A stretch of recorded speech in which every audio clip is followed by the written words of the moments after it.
That drum. I love that opening. Dad. I'll get another. We'll record.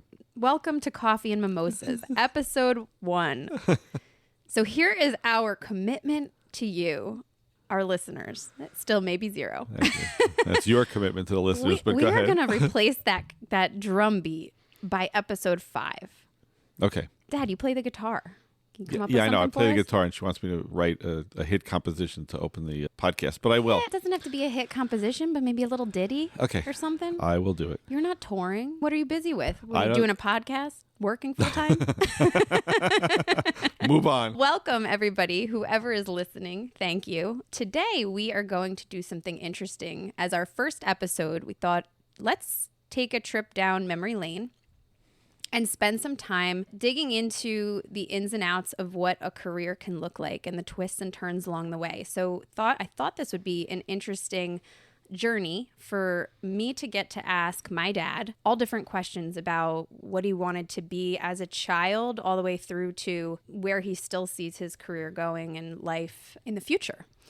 So the intent of today is really self-serving for me because I'm going to get to learn all about him. But also I think for you, our listeners, everybody has a place that you start. And I think along the way, I can certainly say for me, you look for the moments that tell you what you want to do later, or moments when you find things that really, this is going to sound so corny, but set your heart on fire, right? The things that you really want to do. Hopefully this will be a chance to look at a career that's had a little bit more time. Christina, you keep alluding to how old. But a career that's had a little bit more time and some of the lessons learned and things like that brought you to where you are today and where you want to go. Okay. What do you think, Dad? You want to dig into it? I don't know. We'll see how the questions are, and I'll try not to embarrass myself, and hopefully you won't embarrass me. And this is no holds barred, so. I know. Okay. Go for it. All right. So why don't we start with little Joey, you as a child. I don't remember. You were back very that far. cute in pictures from what I've seen. Yeah, that ended at about 5. I think maybe more 15, but maybe 14. If I'm going objectively from pictures I've seen. But so what did you want to do when you were growing up? What was your... When I was really little? So when I was really little, I obviously didn't know what I wanted to be when I grew up, but it is funny because I was enamored with the garbage men. Like I thought being a garbage man was like a really cool...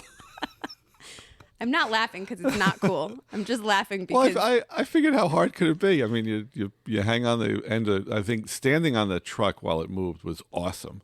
That actually does sound And then you hop me. off the truck, pick up the garbage and throw it in the back. And then that machine crushed everything. That's so cool. This is not a man who likes to get his hands dirty. So if you could see my face, that's the shock and awe that I feel in this.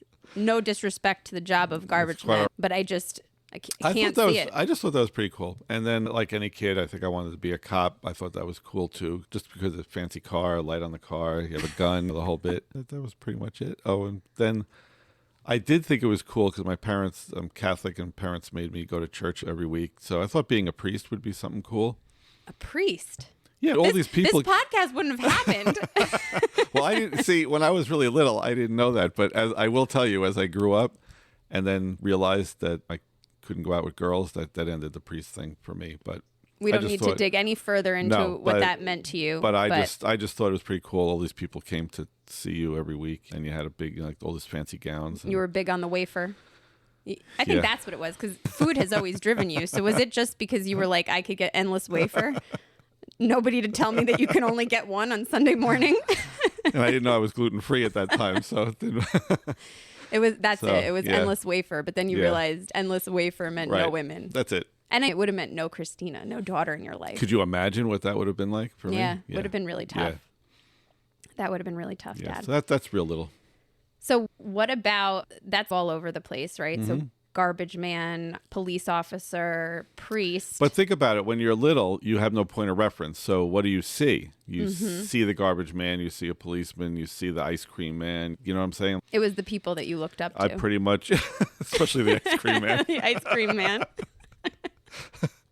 So as you got older and maybe a little bit more informed, what were some of the things that you did or jobs that you had or themes in your life? I do remember that my parents made me wait till I was like 11 or 12 to mow the lawn and stuff. But then, not that I liked mowing the lawn. That shocks me. Don't get me wrong. Was it because of children labor laws that they waited that long? Because No. knowing grandma, I unfortunately didn't get to know grandpa, but knowing grandma, she would have put you to work as soon as you could walk. No, in the house I was vacuuming and stuff like that.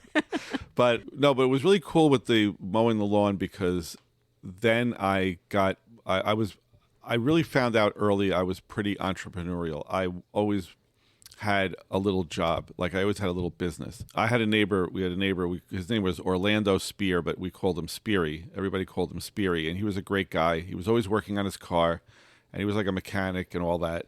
So when I started mowing lawns, it was really nice. He would find lawnmowers that people were throwing away out on the curb and bring them back, and then we would take the engine off this one and put the wheels on that one, and it was pretty cool. So he kept me in business so I could mow lawns.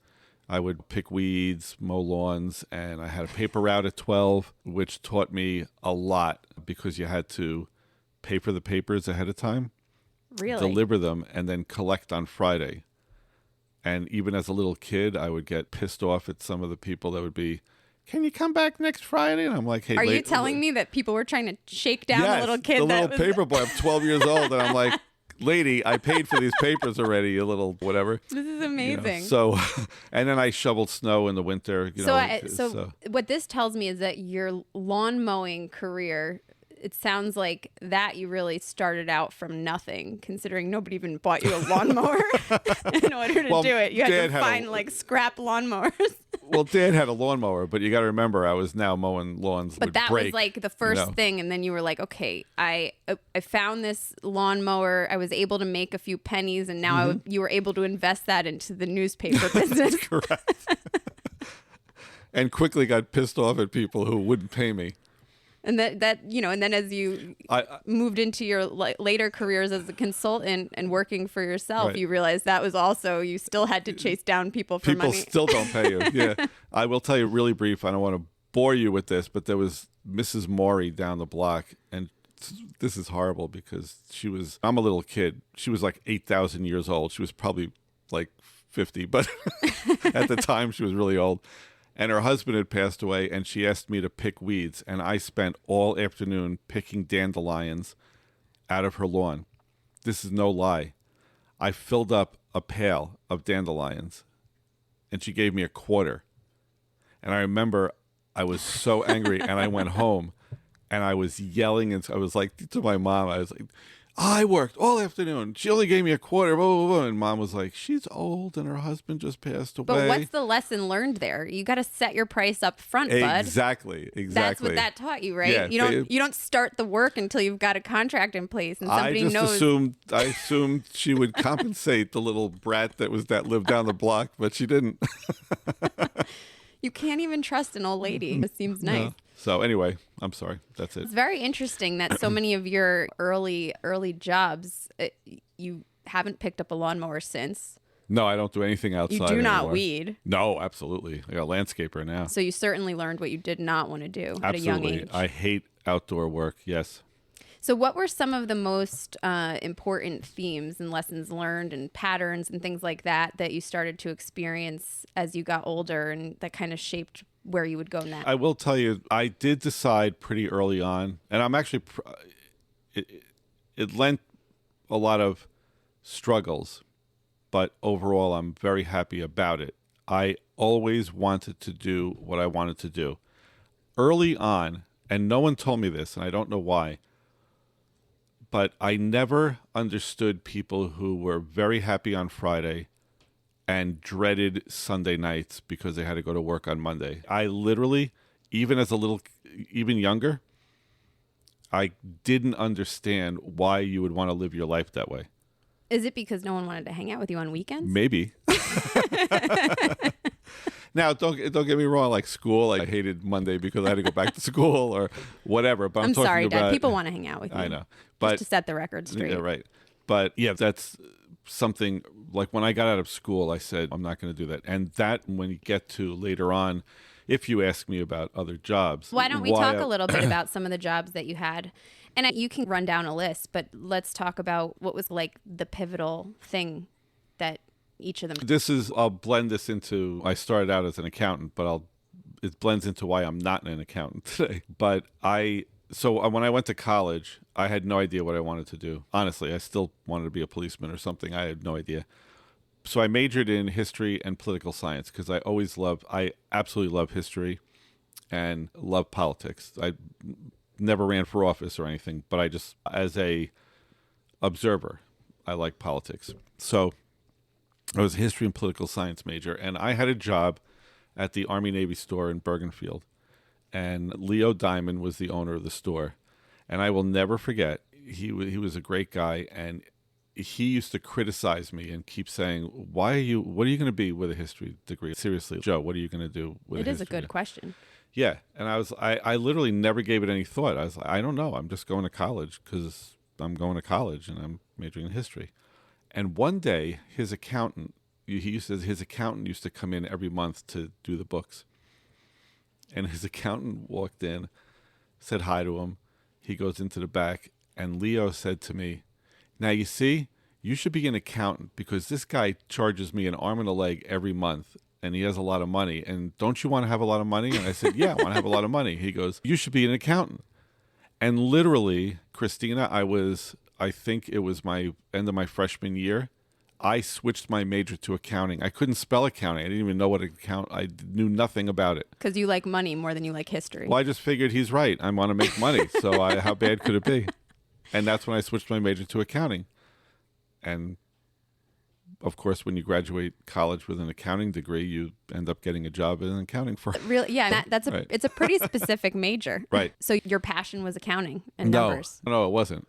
No, not at all. I liked it in school, but it bothered me because it was really hard, and my friends who were just business majors, they were able to go to parties and stuff, but I was like studying too much. But anyway, no, I didn't have a passion for it. And then I got out of college. Let me back up. I interned at an accounting firm. So your college major was really set by Leo Diamond. He basically could have enrolled you in school and just... He could have said I should be an astrophysicist. I probably would have been an astrophysicist. And you would have struggled and not gone to any parties and studied, and then you would have been like on Mars or something. Correct. Now. And actually, this is a big point because I think a lot of kids are not given any guidance. I had absolutely no guidance whatsoever.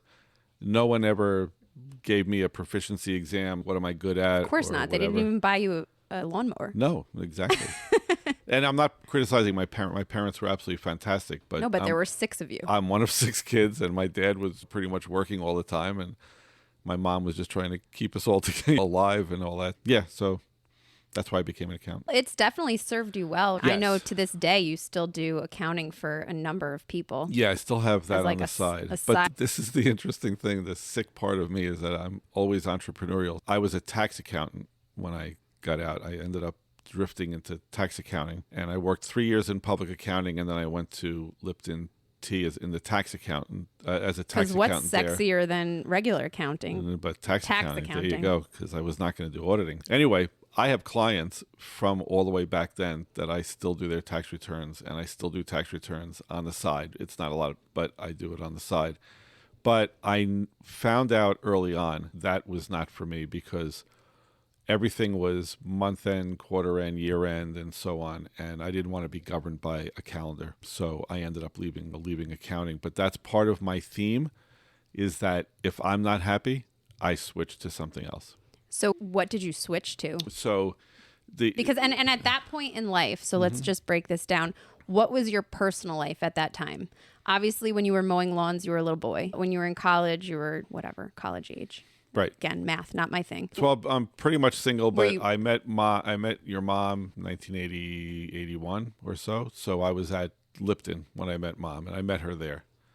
So that was before tax accounting. That was when you were doing like... No, I was a tax accountant at Lipton when I met Mom. Yeah. Yeah. So that my personal life is no kids, met Mom and whatever. But here's the cool thing. Back then, Apple came out with the Apple II or whatever it was, the Apple computer PCs.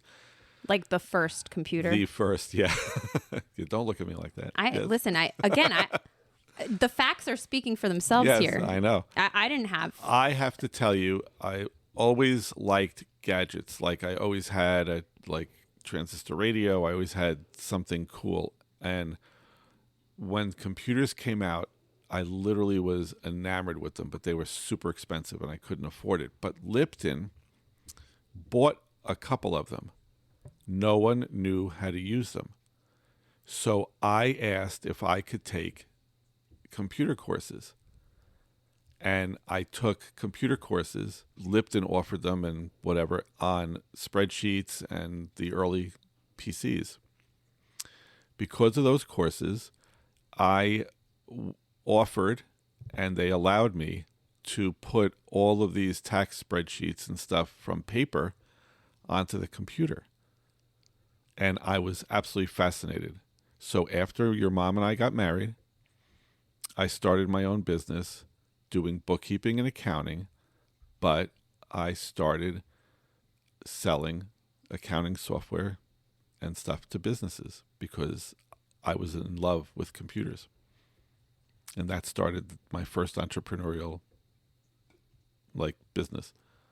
Very cool. So, see, that's the stuff that intrigues me because it's how these things weave together. Mm-hmm. You went from tax to that's where you got introduced to the computer. Mm-hmm. And then the rest is, I won't say history because there's still a lot Well, that came next. If you're illustrating me, I became enamored with it and I said, I'm going to make money with it. And that's what I've always done is I'm enamored with it. I'm going to monetize this somehow. And I will just sidebar here for a moment. 2 sidebars. First of all, we had way too big of a breakfast this morning. So this is hard. But that's what the show is. Coffee and mimosas. We had coffee and mimosas breakfast. and a big ass breakfast. And then the other sidebar is that I have seen that theme, like the monetized theme, because everybody has ideas and everybody has things that they really enjoy. But a lot of times that's where it starts and ends. And I've always found it really funny to watch my dad because you have always found a way, even if it was something like a drone. So my husband got a drone and he showed my dad and my dad was, again, enamored with it and was like, I must have one. So we got for Christmas that one year, what was it, the DJI or whatever, the DJI drone. All of a sudden, my dad is like learning every single way that you can use the drone, fly the drone. And oh, by the way, he gets himself certified so that he can get paid to take videos with the drone. I actually took the FAA exam and got my what's called a Part 107 pilot's license, drone pilot's license from the FAA. I'm like, who? This was a toy. You took this toy and now you found a way to turn it into a little business if you wanted to. Right. Anyway, I digress. Go ahead, Dad. No, that's right. So So the computer business, that was like your first entrepreneurial pursuit where you left Lipton, you decided you were going to start your own thing. What kind of investment did that look like? It's probably my biggest mistake that I've made in my life is that I didn't have enough capital. Everything was bootstrapped. So you didn't learn from the landscaping business? It's so funny because it can continue to follow me that people don't always pay their bills. No, but it was good. I was actually on the cutting edge of being what's called today is called evaluated reseller, and that's kind of what I was. Many of the accounting computer software companies at the time were programmers selling it to accountants, and they're not accountants. And my unique selling proposition was that I knew accounting and knew the computers and could make the system work the way they wanted to. So you could get people fully set up and operational. Correct. And actually take their spreadsheets and turn them into. So that was. So that was kind of like your unique value prop. Correct. And how did that business do? How long was that life? That did well. That was throughout the 80s, and I had employees. I had an office on Hamburg Turnpike. Yeah. My Uncle Jimmy started working with me. And so on. Do you recommend hiring family? Yeah, we did. No, we did great. If he's Uncle Jimmy, we can sidebar if Uncle Jimmy's not listening to this yet. I don't think. Oh no, he will. Yeah. No, he was great, and he added a lot, and we were really good. But what happened there was we just were not. Mom was. You kids came. Mom wasn't working. She was now raising your Yeah. kids, and it just wasn't bringing in the money that it. So that's a pivotal point, right? Mm-hmm. Because, God, kids just ruin everything, huh? No, stop it. My brother came along, I came along, and then we just screwed up the No, whole stop entrepreneurial it. plan. No. No, I'm just kidding. But those are things that seriously impact whether or not, I think that's important, right? Because the changes in personal life very much impact how much you're able to balance like what you want to do out of passion and Right. what you have to do. And I don't want to get into too much detail, but I learned another big lesson about specialization because we got involved. One of my employees who I hired as a salesman was really good. He was enamored with engineering and architectural, and we ended up getting an architectural and engineering accounting package, and we focused on architectural firms and engineering firms. And it was going really well. And in 1989, there was a huge real estate recession. And architects and engineers went out of business. So the specialization was great. Was great until it wasn't. wasn't. That's correct. That's correct. So I learned, and that's what really ended the business because a number of our clients went bankrupt and we were left with some debt that we Then you had to figure out.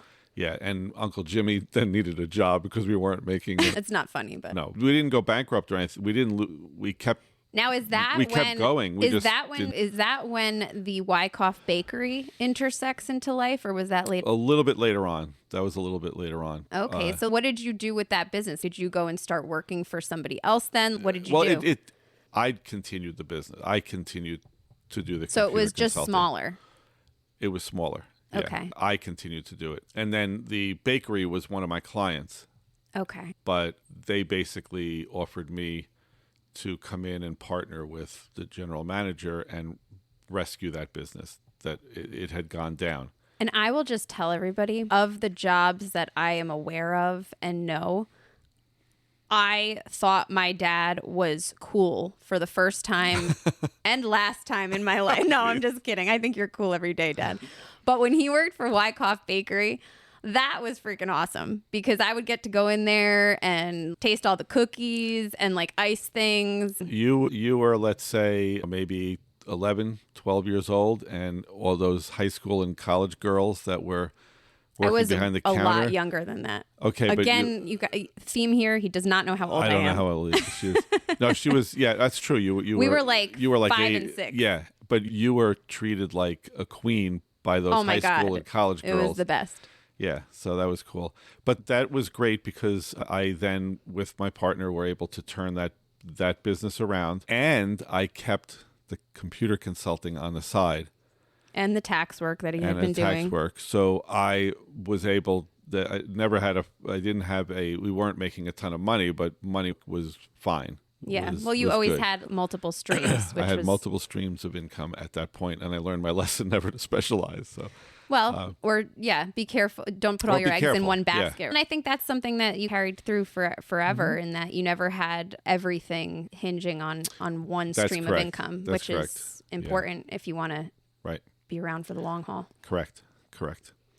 So that was that, and then that was for about 4 years, and we turned that around. Best 4 years of my childhood. And then somebody came in and bought that, and so that was fine. When I came out of that, at the same time, and I don't want to, this will go on too long. We'll have to do 2 sessions. This might go into session 2. But during that period of time, I took the Dale Carnegie course. At the same time, I told you I still had clients for computer consulting. I wrote my own a very early CRM system, customer relationship management, which was basically a tickler file. In other words, So if only you had figured out what Salesforce figured out, yes, we could have been in a very different situation now. But I wrote like a little thing. Oh, I'm going to call this client prospect, and they said, "Oh, call me back on Thursday." And I made a little thing, and I never forget. I was at one of my computer consulting clients, and they saw this computer printout on the table, and they said, "What's that?" And I said, "Who I have to call next? My notes." And they were like, "Oh, that's really cool." So I said, "Oh, you want one?" And so I charged the client to write them a CRM. So if you're noticing, I was doing the computer thing, but I now added a service. Uh-huh. And it was now sales software. Sales software is sold to salespeople, which you are one. Correct. As I was teaching salespeople how to use the software, I was noticing how god-awful the salespeople were. And I would tell the owner, I could do some training, sales training, because I think you could really get better. And that was the morphing into between the Dale Carnegie training, and I became a Dale Carnegie instructor, which made me more able to speak and do training and be in front of a group. And training salespeople is when I moved that entire business out of computer consulting and into sales training, and then eventually into management training. So that, if I had to sum up like the main pivotal area in your career, and then I think to what you're doing today now, process improvement, Right. certainly training customer service and all that you're bringing to your current role, that was probably like the linchpin or the pivot point. Correct. I tend to use things the wrong way. I don't know if I used linchpin right there. know. Somebody, I don't know, fact check this later. But that's like the pivot point when you realized this is what I really enjoy and this is what I want to do. Yes. It's neat how all of that intertwined to get there, but you're still doing a little bit of the rest of it along the way. Yeah, but it looks like, oh, he's done a lot of things, but actually that's me, is that I really love, and it's not telling people what to do. It's really analyzing processes, analyzing things, and having an ability to make the changes. So as you think about looking back, what would you do differently if you did everything, if you had to go back and do it again? Money. So the reason we're not wealthy today, you would think this guy's had multiple revenue streams or whatever. Really, the thing is, I think my biggest problem in business was I was always bootstrapping. So everything was on when I say my back, obviously my back, I don't mean that way. I did not handle the capital side of it. I should have had more either investors, money. And the other thing is I tended to do, because I was trying to maximize money, I did everything myself.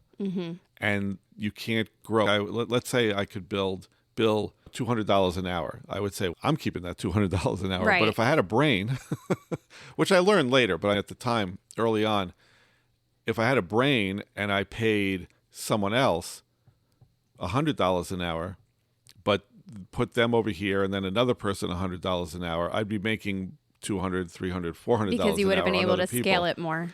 Right. But I ended up pretty much just doing things myself. I think That that's was my biggest probably mistake. one of the biggest lessons, and it's something that I'm learning at this stage in my career, is the importance of figuring out what the essential things are that absolutely you need to do and that all your strengths and talents are critical for. And then figuring out how much more effective you can be if you can offload all the other bullshit to somebody else. That's correct. I just need to find the somebody else. That was my problem, because it's very hard and hiring people is very difficult. And when you don't have a lot of money and you make a mistake hiring, it could be devastating. So, that if I would pinpoint one area that I wish I was better, had schooled myself better on or thought about more, was that. So now going from constantly your entrepreneurial spirit, figuring out your own way, having your own business and being your own boss, what are the main differences and kind of pros and cons if somebody is thinking about where they want to go and where they want to take their own professional career or business? What have the pros and cons been in your mind from that to working for a company and being a part of somebody else's big vision and plan? Right. The best part for me is that, A, it's not my money. And I don't mean that in a negative, but the company is bigger than me. I have there's a lot more people that are talented and that are skilled and do those jobs. And the money can be used more as the tool that money should be, to invest, to maximize, and so on. But my paycheck is not dependent upon that. And I spent most of my life where my paycheck was the last thing that was taken care of. And now I'm free. I don't have that issue Yeah, so you can focus on all the other. on all the others. Yeah. Well, and one thing I've noticed for sure, most of my life growing up, you had your own business, right? So I know vacation was always, and maybe that's why you hated the beach. Maybe it wasn't the beach, but maybe it was more. My mom always made it a point that we needed to go to Wildwood Crest every single year, and we'd go for a week. And it was like the bane of my dad's existence. He was happy when we were there, and we had a great time, and he'd bring his pale self out to the beach and pop his hat on. But it was, I think later on you were sharing like that meant you weren't working for a week. And if you weren't working for a week, you couldn't bill for a week. And yeah, that was my biggest You didn't stress. have paid vacation. You still had to do everything. And working for a company, you have certain benefits. You can take a week and you're still going to get your salary or get paid and a little bit of flexibility and breathing room there. Yeah, it was just because it was stressful for me and then clients would call and I had support issues or I had this or I had that and I still had to take care of them. So one last theme that hopefully we can weave through here and then we'll start to tie up here. But how did your volunteer work? Because that was always something that certainly from when I was little, I was at Rotary meetings with you or we went to Wayne Day every year, which for anybody that doesn't know, it's a big festival that we have in town. It happens every single year. Businesses participate, there's all kinds of concession stands and little rides. There used to be fireworks. So how has all of that, how did volunteer work impact your life and ultimately business? What did that mean to you? It was huge. It was absolutely huge. I grew from my involvement with Rotary, a huge 34 years in Rotary. It's a fantastic service organization. What happens when you volunteer, it's deeper than what you do, because when you volunteer for something, there's no dollars that are dependent on your time, and so you're giving of yourself.